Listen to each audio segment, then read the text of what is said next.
Hey guys, so what you're looking at here is a channel with 10,000 subscribers. To me, that's a ridiculous milestone that I would have never imagined I would have reached because I've been doing this for 14 years. And I've been doing that to mostly no audience. Hey guys, what's up? Today's October 3rd. It's officially been 3 years of me on YouTube, and wow. So far on this page, this is going to be the 31st published video, but before this one, there were hundreds of unlisted attempts at different things that I was trying to do. So the real question is, why did this work all of a sudden? Why did one of my first attempts to make a big video pop off? The library video I knew would work. I didn't expect it to get 500,000 views, but I knew it would be around 10 to 50,000 views. And the reason I knew that is because I finally found my voice. And finding my voice was a process in itself. I'm giving myself a month to make as many productions that are super high quality as I can. Every single weekend, I want to say that I advanced my skill level by this much. I want to escalate every single month and just get better. This is now the 14th year of me making videos, and I've really been making videos for one reason, and it has nothing to do with the goal of gaining an audience. If that was the goal, I would have given up a long time ago. Because making these videos isn't particularly fun. It's actually pretty painful. There's a ton of work that goes into it, and there's a lot of thinking that I have to put into each one of these videos in order for it to come across the way I'm trying to come across. Literally, the hours that it takes to make that video get 100,000 views, it would be more economical to work at a gas station. I would make more money off of doing that. And even getting an audience that watches your videos 100,000 times isn't something that you can necessarily control.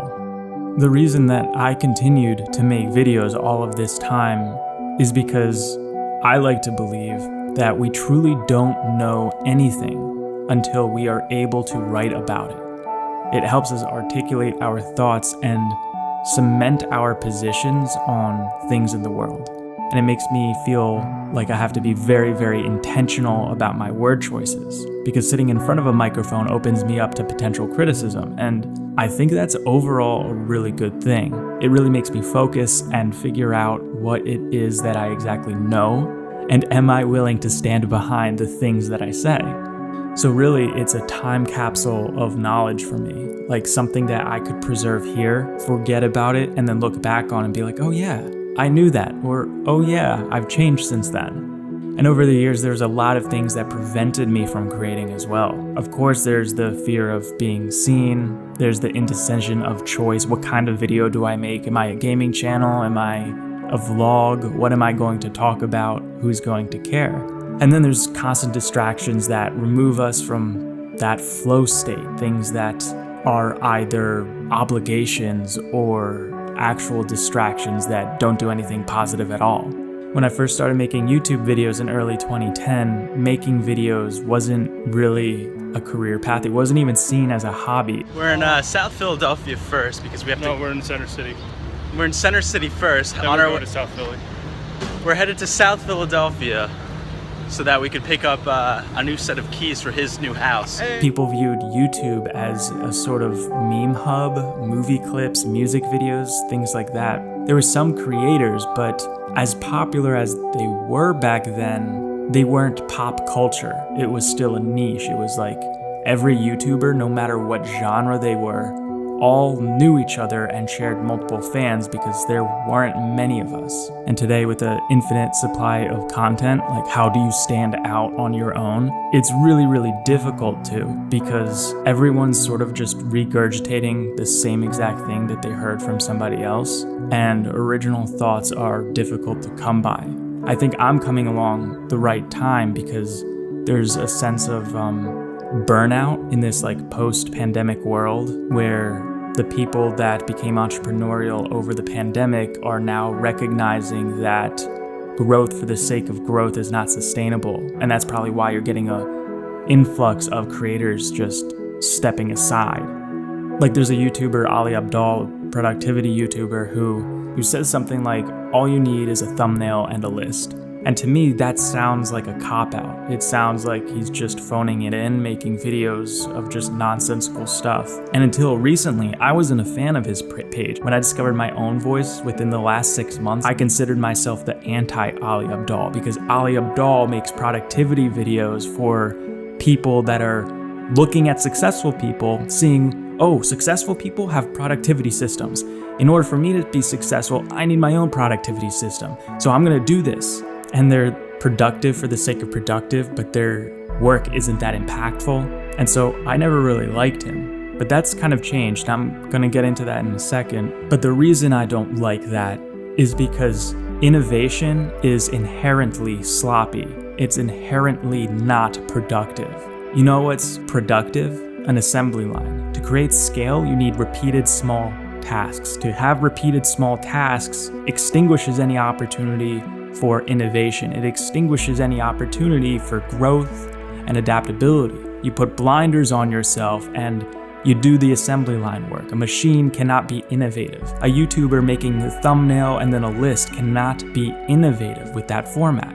And really, the first time that I became a fan of his was when he just put out a 45-minute video talking about how he goes about doing his work has to change because it's unfulfilling. And now he's kind of a part-time YouTuber and traveling America and doing all these podcasts with different interesting people. And now he's more interesting because he's no longer the productivity guy. The way that he used to make his videos is quite the opposite of how I make my videos. When I said these videos aren't fun to make, I meant that they're painful. It's a painful act to write and develop a unique point of view. So I truly don't really know anything until I sit down and write about it. In writing it allows me to truly think about what it is I'm thinking about and articulate. Going through that process makes me smarter. It makes us able to form new ideas, and that's how new YouTubers pop up like me here with 10,000 subscribers, which is a crazy number. And for me to continue climbing like this, I'm gonna have to be continuously innovative. And so sure, it might not be necessarily fun to make a video, and it might even be painful to make a video, but the result is a portfolio of work that I'm proud to stand behind. And on top of that, I would say might have the opportunity to leave an impact. Leave a comment if you got a library card after seeing the library video.